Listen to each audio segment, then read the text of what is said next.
మేము ఈత మొక్కల బీచ్కి వచ్చాం. చూడండి ఫ్రెండ్స్, ఇవన్నీ కూడా జెల్లీ ఫిష్లు ఎన్ని ఉన్నాయో చూడండి.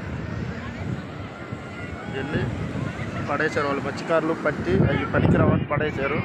అవే కాదు, ఇంకా ఇక్కడ కూడా ఉన్నాయి చూడండి. ఇవన్నీ కూడా జెల్లీ ఫిష్లే. ఎవరో ఇదిగో ఇక్కడ వంకాయ బాంబు పెట్టాడు చూడండి, మీకు క్లియర్గా కనపడుతుంది. ఇంకా ఇదిగో ఇవన్నీ కూడా పనికిరానికి గవ్వలు, శంకులు, పీతలు చూడండి. అలా బతికి ఉన్నది ఇది చూడండి. శంకు భలే ఉందిరా, ఇది బాగుంది కదా.